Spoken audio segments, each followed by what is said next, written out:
Hello friends, स्वागत है आपका टीम क्लासेस चैनल में। और फ्रेंड्स, ये पवन दुतिका का पार्ट 3 है। अगर आपने पार्ट 1 पार्ट 2 नहीं देखा है तो उसका लिंक मैं डिस्क्रिप्शन में दे दूंगी, आप जाकर जरूर देख लीजिएगा, ठीक है। तो पवन दुतिका में जितनी भी सारी कविताएं हैं सभी की मैं व्याख्या आपको बहुत ही अच्छे से बताऊंगी। इनफैक्ट हिंदी पद्य के जितने भी सारे चैप्टर हैं सभी की व्याख्या मैं आपको बहुत अच्छे से बताऊंगी, ठीक है। तो चलिए वीडियो को शुरू करते हैं।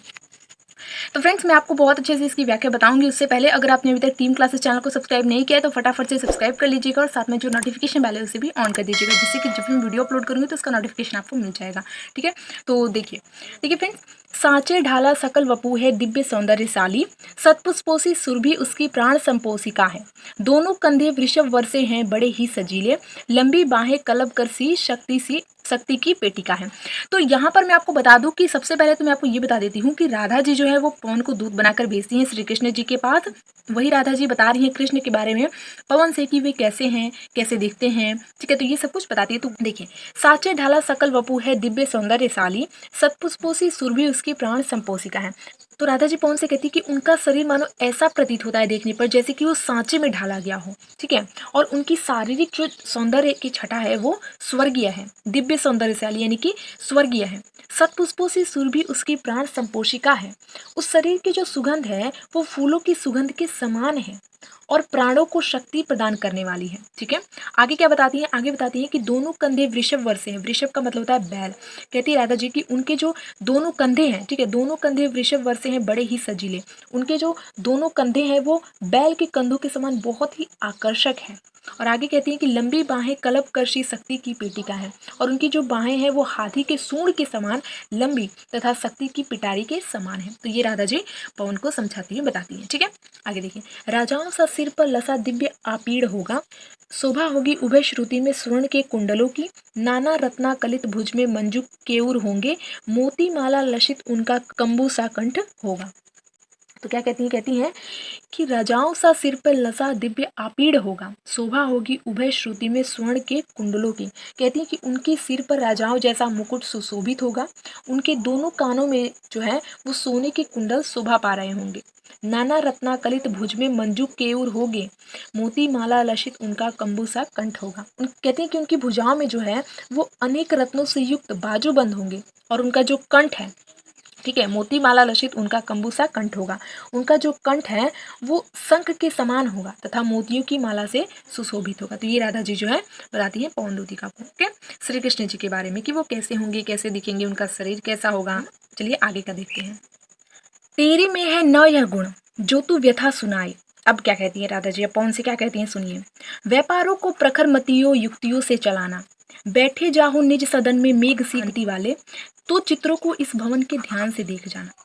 तो क्या कहती है राधा जी, कहती हैं कि तेरे में न है यह गुण जो तू व्यथा सुनाए, व्यापारों को प्रखर मतियों युक्तियों से चलाना। राधा जी पवन से कहती है कि तुझमें यह क्षमता तो नहीं है कि तू बोलकर मेरी व्यथा जो है वो कृष्ण को प्रकट कर सके, इसलिए तू अपनी जो है तीक्ष्ण बुद्धि से काम लेकर ऐसा उपाय करना, बैठे जो हो निज सदन में मेघ सी कांति वाले, तो चित्रों को इस भवन के ध्यान से देख जाना। कहते हैं कि ऐसा उपाय करना जिससे मेरा काम सज जाए। श्री कृष्ण जो है जिस घर में, दादा जी बताती हैं पवन से कि श्री कृष्ण जिस घर में बैठे हो उस घर में लगे चित्रों को तू ध्यान से देखना। बस इतना जो है कार्य करने के लिए कहती हैं पवन से। और आगे क्या कहती हैं, चलिए अब आगे देखते हैं। आगे कहती है कि जो चित्रों में विरह वधुरा का मिले चित्र कोई, तो जाके निकट उसको भाव से यूं हिलाना। राधा जी पवन से कहती हैं कि यदि किसी विरह दुखिता नारी का चित्र तुझे दिखाई दे, ठीक है ना, तो उसके निकट जाकर जो है उसे इस प्रकार हिलाना, प्यारे हो के चकित जिससे चित्र को और देखें, आशा है सुरीति उनको हो सकेगी हमारी।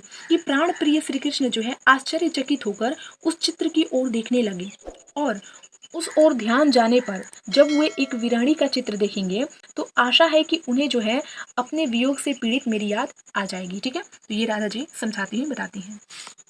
आगे कहती है जो कोई भी इस सदन में चित्र उद्यान का हो, ओहो प्राणी विपुल उसमें घूमते बावले से, तो जाके सनिकट उसके ओ हिला के उसे भी देव आत्मा को सुरती ब्रज के व्याकुलों की कराना, ठीक है। राधा जी कहती है कौन सी कि यदि तुम्हें उन जो कोई भी इस सदन में चित्र उद्यान का हो, ओहो प्राणी विपुल उसमें घूमते बावले से। राधा जी पवन से कहती हैं कि यदि तुम्हें उन चित्रों में से कोई चित्र उपवन का दिखाई दे जिसमें वह विरह विकुल प्राणी जो है वो बावले से घूमते हुए चित्रित किए गए हों, तो जाके सनिकट उसके ओ हिला के उसे भी देवात्मा को सुरती ब्रज के व्याकुलों की कराना।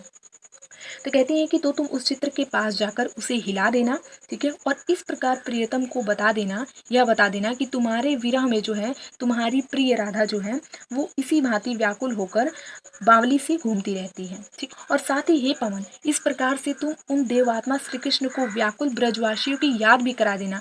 मुझे पूर्ण विश्वास है कि जो है हमारी याद आने पर वे अवश्य ही ब्रज में लौट आएंगे, ठीक है। अगला है कि कोई प्यारा कुसुम कुमला गेह में जो पड़ा हो, तो प्यारे के चरण पे ला डाल देना, उसी को यो देना ये पवन बतला फूल सी एक बाला, ना हो कमल पग को चूमना चाहती है। क्या कहती है राधा जी, कहती है कि कोई प्यारा कुसुम कुम्हला गेह में जो पड़ा हो, तो प्यारे के चरण पे ला डाल देना उसी को। कहती है कि यदि घर में, कहते हैं कि हे पवन, यदि घर में कोई सुंदर फूल कुम्हलाया हुआ पड़ा हो, तो उसे उठाकर प्रेम के साथ प्रियतम के चरणों में जो है डाल देना। यो देना ए पवन बतला फूल सी एक बाला, लाना हो कमल पग को चूमना चाहती है। ये पवन उन्हें बता देना कि फूल जैसी एक सुकोमल बाला जो है, ठीक है ना, फूल जैसी एक सुकोमल बाला दुखित होकर आपके चरणों को चूमना चाहती है, ठीक है ना, दुखित होकर जो है आपके चरणों को चूमना चाहती है। अगला है कि जो प्यारे मंजू उपवन या वाटिका में खड़े हों। राधा जी क्या कहती हैं कि जो प्यारे मंजू उपवन या वाटिका में खड़े हों, छिद्रों में जा क्वणित करना वेशु सा किचकों को। कहती हैं कि यदि प्रियतम सुंदर उपवन या बगीचों में हो, तो बांसों के छेदों में जो है, बांसों के छेदों में जाकर बांसुरी के समान बजाना। यो होवे की सुरती उनको सर्व गोपांगना की, जो है वंशी श्रवण रुचि से दीर्घ उत्कंठ होती। तो कहती हैं कि उन्हें जो है गोपियों का स्मरण होगा, जो प्रिय की बांसुरी सुनने की इच्छा से बहुत ही व्याकुल हो जाया करती थी, जो है वंशी श्रवण रुचि से दीर्घ उत्कंठ होती, यानी कि जो कि प्रिय की जो है, जो कि प्रियतम की जो है बांसुरी सुनने की इच्छा से बहुत ही ज़्यादा व्याकुल हो जाया करती थी। तो फ्रेंड्स, इस वीडियो में बस इतना ही, और इसके बाद जो नेक्स्ट वीडियो आएगी पार्ट 4, उसमें जो है पवन दूती का एकदम अच्छे से कंप्लीट हो जाएगा, ठीक है। तो बस इस वीडियो में इतना ही। मुझे आशा है कि आपको बहुत अच्छे समझ में आ गया होगा। अगर आपने इसका पार्ट 1 और पार्ट 2 नहीं देखा है, तो उसका लिंक मैं डिस्क्रिप्शन में दे दूँगी, आप जरूर से जरूर देख लीजिएगा, ठीक है। और अगर आपको ये वीडियो पसंद आया हो तो वीडियो को लाइक कर दीजिएगा, और अगर आपने अभी तक टीम क्लासेस चैनल को सब्सक्राइब नहीं किया फ्रेंड्स, तो फटाफट से सब्सक्राइब कर लीजिएगा, और साथ में जो नोटिफिकेशन बेल उसे भी ऑन कर दीजिएगा, पार्ट 4 का जो है वीडियो का नोटिफिकेशन आपको मिल जाए, ठीक है। और प्लेलिस्ट में बहुत सारी इंपॉर्टेंट वीडियो है जो कि आपके एग्जाम के लिए इंपॉर्टेंट है, तो उन सभी का भी लिंक मैं डिस्क्रिप्शन में दे दूँगी, आप देख लीजिएगा, और प्लेलिस्ट में से भी चेकआउट करके देख लीजिएगा, जो कि आपके एग्जाम के लिए बहुत बहुत ज़्यादा इंपॉर्टेंट है। शेयर कीजिएगा ज़्यादा से ज़्यादा अपने फ्रेंड्स के पास, और अगर आपका कोई भी क्वेश्चन होगा तो कमेंट सेक्शन में पूछ लीजिएगा। बाकी मिलते हैं नेक्स्ट वीडियो में पार्ट 4 के साथ, तब तक के लिए थैंक यू सो मच।